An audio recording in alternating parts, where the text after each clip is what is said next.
Doctor P K Gopan, വളരെ പെട്ടെന്ന് തന്നെ SNDP യോഗം ജനറൽ സെക്രട്ടറി വെള്ളാപ്പള്ളി നടേശൻ ഒരു ഐക്യ നീക്ക ആഹ്വാനവുമായി രംഗത്ത് വരുന്നു. തൊട്ടു പിന്നാലെ സുകുമാരൻ നായർ അത് കാലഘട്ടത്തിൻ്റെ ആവശ്യമാണ് എന്ന് പ്രസ്താവിക്കുന്നു.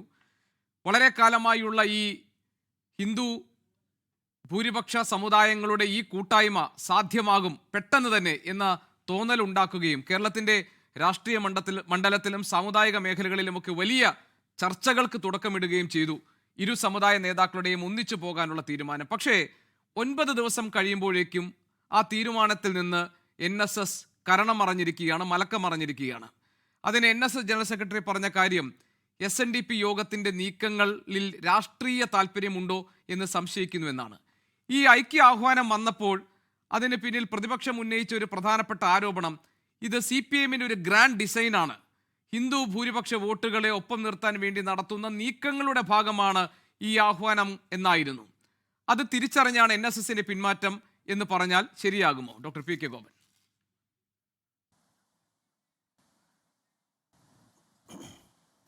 അല്ല, ആകാശത്തു കൂടി ഏത് പോയാലും അത് CPIMൻ്റെ തലയിലോട്ട് വെച്ച് തന്നിട്ട് എന്താ കാര്യം? ഞങ്ങൾ ഇതിനെക്കുറിച്ച് എന്തെങ്കിലും അഭിപ്രായം പറഞ്ഞോ? ഞങ്ങൾ ഇതിനകത്ത് ആരുടെയെങ്കിലും കൈയുണ്ടെന്നോ ആരുടെയെങ്കിലും ഇടപെടലുണ്ടെന്നോ ഞങ്ങൾ ആരെങ്കിലും ആക്ഷേപിച്ചോ? അല്ലെങ്കിൽ ആർക്കെങ്കിലും അനുകൂലമാണെന്നോ എതിരാണെന്നോ ഞങ്ങൾ പറഞ്ഞോ? ഇത് കേരളം കണ്ട ഏറ്റവും പ്രമുഖമായ 2 സാമുദായിക പ്രസ്ഥാനങ്ങളുടെ ഐക്യത്തിൻ്റെ കാഹളമാണ്. അത് അവർ മാത്രമല്ല, അതിനകത്ത് നമുക്ക് വരുന്ന വിയോജിപ്പ് നായാടി മുതൽ നസ്രാണി വരെ എന്ന് പറയുമ്പോൾ ബാക്കിയുള്ള ജനവിഭാഗം മാറ്റി നിർത്തപ്പെടേണ്ടവരല്ല. ഞങ്ങളെ സംബന്ധിച്ച് അടിസ്ഥാനപരമായി നമ്മുടെ നാട്ടിൽ പണിയെടുക്കുന്ന എല്ലാവരുടെയും ഐക്യമാണ് ആഗ്രഹിക്കുന്നത്. ഏതെങ്കിലും ഒരു പ്രത്യേക സമുദായത്തിൻ്റെ ഐക്യമല്ല ആഗ്രഹിക്കുന്നത്. പക്ഷേ കേരളത്തെ പ്രബലപ്പെടുത്തിയിട്ടുള്ള, ഇപ്പോൾ അവരെങ്ങനെ പ്രവർത്തിക്കുന്നു എന്നുള്ളതല്ല, കേരളത്തിൽ ഇത് രൂപം കൊണ്ട കാലത്ത്, അതായത് 20-ാം നൂറ്റാണ്ടിൻ്റെ ആദ്യ ദശകങ്ങളുടെ സംഭാവനയാണ് NSSും SNDPയും. അതിൽ SNDPയാണ് ആദ്യം ഉണ്ടാകുന്നത്. അത് കഴിഞ്ഞൊരു അർദ്ധദശകം കഴിഞ്ഞിട്ടാണ് NSS ഉണ്ടാകുന്നത്. അതിനു മുമ്പേ അതിനിടയിലാണ് മഹാത്മാ അയ്യൻകാളിയുടെ സാധുജന പരിപാലന സംഘം ഉണ്ടാകുന്നത്. ഇത് മൂന്നും ഒരു ദശകത്തിനുള്ളിൽ കേരളത്തിൽ ഉരുവം കൊണ്ട പ്രസ്ഥാനങ്ങളാണ്. അവയ്ക്ക് അതിൻ്റെ ആദ്യ ദശകങ്ങളിൽ അല്ലെങ്കിൽ മിക്കവാറും സ്വാതന്ത്ര്യത്തിന് മുമ്പ് നമുക്ക് ഒരു സീലിംഗ് കൊടുക്കാം. സ്വാതന്ത്ര്യത്തിന് മുമ്പ് അല്ലെങ്കിൽ 50കൾക്ക് മുമ്പ് അത് വളരെ വളരെ പുരോഗമനപരമായി പ്രവർത്തിച്ചിരുന്ന പ്രസ്ഥാനങ്ങളാണ്. അതിന് ശരിയായ ഒരു ദിശാബോധം ഉണ്ടായിരുന്നു, ശരിയായ നേതൃത്വം ഉണ്ടായിരുന്നു. കേരളീയ സാമൂഹിക നവോത്ഥാന രംഗത്ത് അത് ശക്തമായ മുദ്ര പതിപ്പിച്ചിട്ടുണ്ട്. 2 തരത്തിൽ. ഒന്ന്, ആ സമുദായത്തിലെ ആഭ്യന്തര കാര്യങ്ങളിൽ അവർ നന്നായിട്ട് ഇടപെട്ടു. 2, സമൂഹത്തെ ആകെ മുന്നോട്ട് കൊണ്ടുപോകാൻ, പുരോഗമിപ്പിക്കുവാൻ അവർ വലിയ സംഭാവന ചെയ്തു. അങ്ങനെയുള്ള 2 പ്രസ്ഥാനങ്ങൾ ആധുനിക കാലത്ത് പലപ്പോഴും രാഷ്ട്രീയ നിലപാടുകൾ എടുക്കാറുണ്ട്. അത് പലപ്പോഴും ഇടതുപക്ഷ വിരുദ്ധമായ നിലപാടുകളാണ് പല കാലഘട്ടത്തിലും അവർ പരസ്യമായിട്ട് എടുത്തിട്ടുള്ളത്. ഈ അടുത്ത സമയത്ത് അവർ ശബരിമല സംഭവത്തിൽ ഇടതുപക്ഷത്തിനോട് ഞങ്ങൾക്കുണ്ടായിരുന്ന തെറ്റിദ്ധാരണ മാറിയെന്ന് പരസ്യമായി ഒരു പ്രസ്താവന 2 കൂട്ടരും നടത്തുകയുണ്ടായി. പ്രധാനമായിട്ട് NSS ആണ് നടത്തിയത്. അതാണ് എടുത്തു പറയാവുന്നൊരു കാര്യം. പക്ഷേ അതിനുശേഷം അവർ 2 പേരും കൂടി ഒരുമിക്കെന്ന് പറഞ്ഞു കഴിഞ്ഞാൽ ആരൊരുമിക്കുന്നതിന് നമുക്ക് വിയോജിപ്പില്ലല്ലോ. അതിൽ ഇടതുപക്ഷത്തിൻ്റെ റോൾ എന്താ? ഞങ്ങളെങ്ങനെ അത് ഡിസൈൻ ചെയ്യുന്നത്? ശ്രീ സുകുമാരൻ നായരെയും ശ്രീ വെള്ളാപ്പള്ളിയും ഞങ്ങൾ ഡിസൈൻ ചെയ്യുന്ന ഈ സമുദായ സംഘടനകളുടെ രൂപപ്പെടലുമായി ബന്ധപ്പെട്ട സാമൂഹിക രാഷ്ട്രീയ ചരിത്ര പശ്ചാത്തലം വിശദീകരിച്ചുകൊണ്ടാണ് താങ്കൾ പറഞ്ഞതുപോലെ സമുദായ പരിഷ്കരണവും സാമൂഹിക പുരോഗതിയും ഒക്കെ ഈ സമുദായ സംഘടനകളുടെ കൂട്ടായിട്ടുള്ള ലക്ഷ്യമായിരുന്നു. അതിൻ്റെ ഭാഗമായിട്ടായിരുന്നു അവരുടെ രാഷ്ട്രീയ ഇടപെടലുകളൊക്കെ. പക്ഷേ ഇന്ന് സമുദായ സംഘടനകളുടെയും സമുദായ സംഘടനാ നേതാക്കളുടെയും ഉദ്ദേശ ലക്ഷ്യങ്ങൾ അതൊന്നുമല്ല.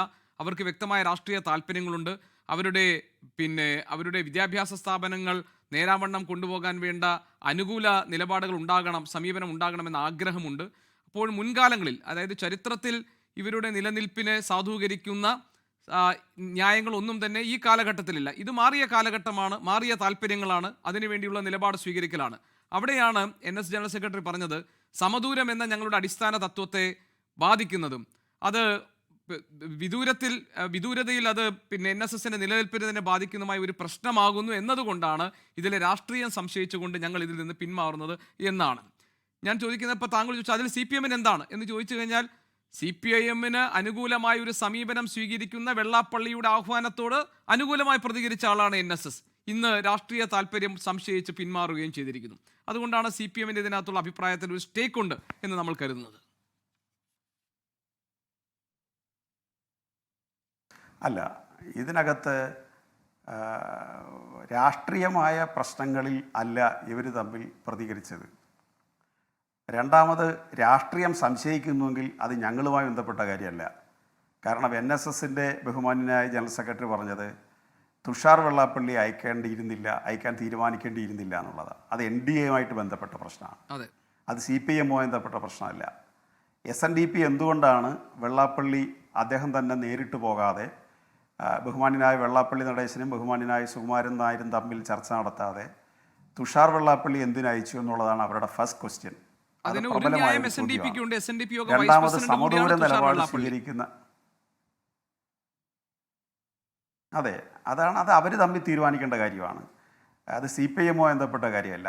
കാരണം CPMൻ്റെ നേരെ എതിർപക്ഷത്ത് നിൽക്കുന്ന ഒരു രാഷ്ട്രീയ പാർട്ടിയുടെയും മുന്നണിയുടെയും പ്രതിനിധിയാണ് SNDPയുടെ വൈസ് പ്രസിഡൻ്റായിട്ട് ചർച്ചയ്ക്കെല്ലാം തീരുമാനിച്ചത്. അത് NSSും അവർ തമ്മിലുള്ള വിഷയമാണ്.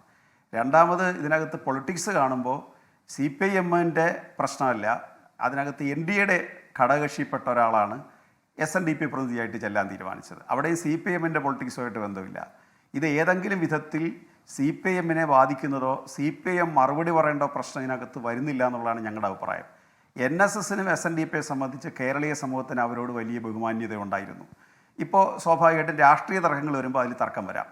നേരത്തെ അങ്ങ് സൂചിപ്പിച്ചതുപോലെ പുതിയ കാലത്ത് അവർ രാഷ്ട്രീയ അഭിപ്രായം, ഇപ്പോൾ ഉദാഹരണത്തിന് 50കളിലെ അല്ലെങ്കിൽ 59ലെ വിമോചന സമരകാലത്ത് അവർ രണ്ടുപേരും ഇടതുപക്ഷത്തിന് അല്ലെങ്കിൽ കമ്മ്യൂണിസ്റ്റ് പാർട്ടിക്ക്, അന്ന് കമ്മ്യൂണിസ്റ്റ് പാർട്ടിയാണ്, ഒരു കമ്മ്യൂണിസ്റ്റ് പാർട്ടിയാണ്, ഇടതുപക്ഷമല്ല, CPI എന്ന് മാത്രമാണ്, കമ്മ്യൂണിസ്റ്റ് പാർട്ടി ഫിൻ്റെ മാത്രമാണെന്നുള്ളത്. അപ്പോൾ കമ്മ്യൂണിസ്റ്റ് പാർട്ടിക്കെതിരായിട്ടാണ് അവർ വിമോചന സമരം നടത്തിയത്. അതിനു മുമ്പ് വൈക്കം സത്യാഗ്രഹ കാലത്ത് സവർണജാഥ സംഘടിപ്പിച്ചു. അത് വളരെ പുരോഗമനപരമായ ഒരു കാര്യം അതിനകത്തുണ്ട്. പല അപഭ്രംശങ്ങളും ഉണ്ടെങ്കിലും പൊതുവെ അത് പുരോഗമനപരമായിരുന്നു ബഹുമാന്യനായ മന്നത്തിൻ്റെ നേതൃത്വത്തിൽ. അതുപോലെ ശ്രീനാരായണ ഗുരുവിൻ്റെ പ്രസ്ഥാനം നമ്മൾ ആദ്യം ഇതിൽ കാണേണ്ടത് ഗോപകൃഷ്ണ, ശ്രീനാരായണ ഗുരു SNDP ഉണ്ടാക്കുമ്പോൾ അതിൽ ജാതിയുടെ ഒരു സംഘടനയുടെയോ ഒരു ജാതിയോ ഇൻഡിക്കേറ്റ് ചെയ്യുന്നില്ല, മെൻഷൻ ചെയ്യുന്നില്ല. കാരണം അത് SNDP ആണ്, ശ്രീനാരായണ ധർമ്മ പരിപാലനമാണ്. ശ്രീനാരായണ ധർമ്മം എന്ന് പറഞ്ഞാൽ അന്നത്തെ അർത്ഥം ഇന്നത്തെ അർത്ഥമല്ല. അത് തത്വശാസ്ത്രം, ദർശനം, പെർസ്പെക്റ്റീവ്, പരിപ്രേക്ഷ്യം, കാഴ്ചപ്പാട്, ശ്രീനാരായണ ഗുരുവിൻ്റെ ലക്ഷ്യങ്ങൾ, ഇതൊക്കെയാണ് ധർമ്മം. അപ്പം ശ്രീനാരായണ ധർമ്മ പരിപാലനം, ശ്രീനാരായണീയ ദർശനങ്ങൾ പരിപാലിക്കുന്ന യോഗം, അത് പരിപാലിക്കാൻ പറ്റിയ ആളെന്ന തരത്തിലാണ് അദ്ദേഹത്തിൻ്റെ ഉത്തമ ശിഷ്യനായിട്ടുള്ള മഹാകവി കുമാരനാശാനെ ആ ചുമതല ഏൽപ്പിക്കുകയും 16 വർഷം അദ്ദേഹം അതിൻ്റെ ജനറൽ സെക്രട്ടറി ആയിട്ടിരിക്കുകയും ചെയ്യുന്നത്. അതിനെ തുടർന്ന് നോക്കൂ, NSS ഉണ്ടായി. NSSനകത്ത് നായർ എന്നൊരു സംജ്ഞ അതിനകത്ത് വരുന്നെങ്കിലും ആ സംഘടന രൂപീകരിക്കുന്ന സമയത്ത് നായരല്ലാത്തവരും കൂടി ചേർന്നാണ് മന്നത്തിൻ്റെ നേതൃത്വത്തിൽ ആ സംഘടന രൂപീകരിക്കുന്നത്. മാത്രമല്ല മന്നം അദ്ദേഹത്തിന്റെ പേരിന്റെ ഒപ്പം ഉണ്ടായിരുന്ന ജാതിവാല് മുറിച്ചു മാറ്റുകയും ചെയ്തു, പിള്ള എടുത്തു കളഞ്ഞു. അതെ, ജാതി സൂചകമായ കാര്യം മന്ന എടുത്തു കളയുകയും ചെയ്തു. അപ്പോൾ അന്ന് അത് പുരോഗമനപരമാണ്. ഇനി ഒരു കാര്യം കൂടി ഉണ്ട്, 19ാം നൂറ്റാണ്ടിന്റെ അവസാനം താങ്കൾക്ക് ഈ വിഷയത്തിൽ എന്നേക്കാൾ കൂടുതൽ അറിവുണ്ടെന്ന് എനിക്കറിയാം.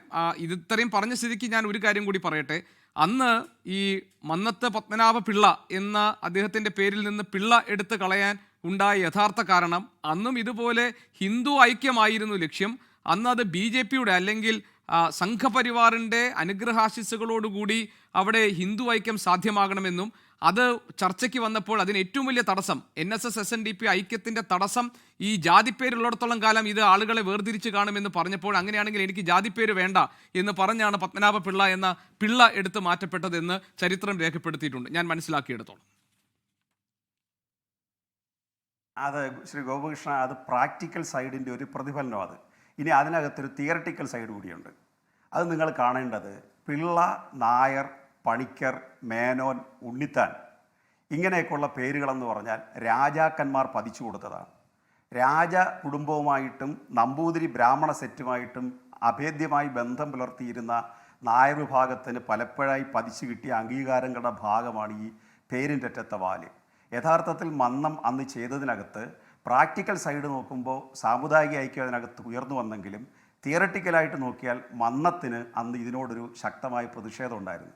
ഉദാഹരണത്തിന് അദ്ദേഹം നമ്പൂതിരി സമുദായമായിട്ടുള്ള തർക്കത്തിൽ സംബന്ധത്തിനെതിരായിട്ട് ഏറ്റവും ശക്തമായി പ്രതികരിച്ച ഒരാളാണ് മന്നം. ഈ കിണ്ടിയും വെള്ളം എടുത്ത് കളയാൻ അദ്ദേഹം പറഞ്ഞ ആ കഥ അങ്ങേക്ക് ഓർമ്മ കാണുമല്ലോ. കാരണം സംബന്ധത്തിൻ്റെ ഒരു രീതി എന്ന് പറഞ്ഞു കഴിഞ്ഞാൽ, ഒരു പുരുഷൻ വീട്ടിലേക്ക് വരുമ്പോൾ നായർ സ്ത്രീക്ക് അഭികാമ്യമാണെങ്കിൽ അവിടെ കിണ്ടിയും വെള്ളം വെച്ചേക്കും, കാല് കഴുകി അകത്ത് കയറാൻ. അഭികാമ്യം അല്ലെങ്കിൽ പായും തലാണ് എടുത്ത് വെളി വെക്കും, നിങ്ങൾക്ക് പുറത്തു പോകാവുന്നത്. അവിടെ മന്നം ആഹ്വാനം ചെയ്തത് ഈ കിണ്ടിയും വെള്ളവും എല്ലാ നായർ വീടുകളിൽ നിന്നും എടുത്തെറിയാനാണ് പറഞ്ഞത്. അപ്പോൾ അങ്ങനെ ഒരു വിഭാഗം കേരളത്തിൽ മരുമക്കത്തായി നിലനിർത്താൻ വേണ്ടി ആവിഷ്കരിച്ചിരുന്ന ഒരു കാര്യം അദ്ദേഹം തിരസ്കരിച്ചു എന്നുള്ളത് തിയറിറ്റിക്കലായിട്ടുള്ളൊരു വശമാണ്. അത് മന്നം എടുത്തിട്ടുള്ള അന്നത്തെ കാലത്ത് ഒരു ശക്തമായ നിലപാടാണ്. അതുപോലെ തന്നെ SNDP എടുത്തിട്ടുള്ളത് അത് അതിശക്തമായി എങ്ങനെയാണെന്ന് വെച്ച് കഴിഞ്ഞാൽ, അത് ജാതിയുടെ ഒരു സൂചകങ്ങളും വരാതെ, ഇപ്പം ജാതിഭേദം മതദ്വേഷം ഏതുമില്ലാതെ സർവരും സോദരത്വേന വാഴുന്ന മാതൃകാസ്ഥാനമാണിത് എന്ന് ശ്രീനാരായണ ഗുരു പറഞ്ഞപ്പോൾ യാതൊരു തരത്തിലുള്ള ജാതിയുടെ ലാഞ്ചനയും അതിൽ വരാൻ പാടില്ല. ഒരു ഈഴവ സംഘടന അല്ല അദ്ദേഹം ഉണ്ടാക്കിയത് ശ്രീനാരായണ ദർശനം പരിപാലിക്കാൻ. അതിൽ ഏറ്റവും ആ ദർശനത്തെ കേരളീയ സമൂഹത്തിൽ പ്രചരിപ്പിക്കാനാണ് ശ്രീനാരായണ ഗുരുവിൻ്റെ ശിഷ്യനായിട്ടുള്ള കുമാരനാശാൻ തൻ്റെ കവിതകളെ ഉപയോഗിച്ചത്. ഒരു ഈസ്തറ്റിക് സെൻസ് എല്ലാം നിലനിർത്തിക്കൊണ്ട് തന്നെ അദ്ദേഹം സാമൂഹ്യ പ്രശ്നങ്ങളെ ചണ്ടാല ഭിക്ഷയിലൂടെ, അവിടെയാണ് അദ്ദേഹം പ്രശസ്തമായ അദ്ദേഹത്തിൻ്റെ വരി, ജാതി ചോദിക്കുന്നില്ല ഞാൻ സോദരി, ചോദിക്കുന്നു നീർ എന്ന് പറഞ്ഞാൽ എല്ലാ കാലത്തേക്കുമുള്ള ജാതി പറയുന്നവർക്ക് ശക്തമായ വിൽപ്പത്രമാണ് മഹാകുമാരനാശാൻ അന്ന് അതിലൂടെ എഴുതിയത്. അതിനെല്ലാം പ്രോത്സാഹനമായിരുന്നു ശ്രീനാരായണ ഗുരു. കാരണം ശ്രീനാരായണ ഗുരുവിൻ്റെ കവിതകൾ സംസ്കൃതം കൂടുതൽ ആധിക്യമുള്ളതും പെട്ടെന്ന് ഒരാൾക്ക് മനസ്സിലാക്കാൻ പ്രയാസമുള്ളതും എന്നാൽ ആഴത്തിൽ മനസ്സിലാക്കേണ്ടതുമായ കവിതകളാണ് ശ്രീനാരായണ ഗുരു എഴുതിയതെങ്കിൽ. ഏതായാലും ചരിത്രത്തിൽ ഒരുപാട് ഭാഗങ്ങൾ ഡോക്ടർ പി കെ ഗോപൻ താങ്കൾ ഈ ചർച്ചയിൽ പറഞ്ഞു. അധ്യാപകൻ ഒരു പഠന ക്ലാസ് എടുക്കുന്നത് പോലെ അത് വിജ്ഞാനപ്രദമായിരുന്നു. അതേസമയം തന്നെ ഇത് നമ്മൾ ഈ പുതിയ കാലത്ത് താങ്കൾ പറഞ്ഞതുപോലെ തന്നെ പുതിയ രാഷ്ട്രീയ കളരിയിൽ ഈ സമുദായ സംഘടനകളൊക്കെ തന്നെ അവരുടെ നിലപാടുകൾ പറഞ്ഞും പറയാതെയും ഒപ്പം ചേർന്നും എതിർത്തും ഒക്കെ അവരുടെ നിലപാടുകൾ ഒളിഞ്ഞും തെളിഞ്ഞും ഒക്കെ പ്രകടമാക്കിയിട്ടുണ്ട്. ആ സാഹചര്യത്തിലാണ് ഈ ഐക്യശ്രമത്തിൽ നിന്ന് പിന്മാറാനുള്ള NSSന്റെ നീക്കം അതിന്റെ രാഷ്ട്രീയ അർത്ഥത്തിൽ ചർച്ച ചെയ്യപ്പെടുന്നത്. ലോകത്തെവിടെയായാലും ഏത് സമയത്തും 24 വാർത്തകളും ഓഗ്മെന്റഡ് റിയാലിറ്റി പാക്കേജുകളും എക്സ്പ്ലെയിനറുകളും വിശദമായി കാണാൻ ഞങ്ങളുടെ YouTube ചാനൽ നിങ്ങൾക്ക് സബ്സ്ക്രൈബ് ചെയ്യാം.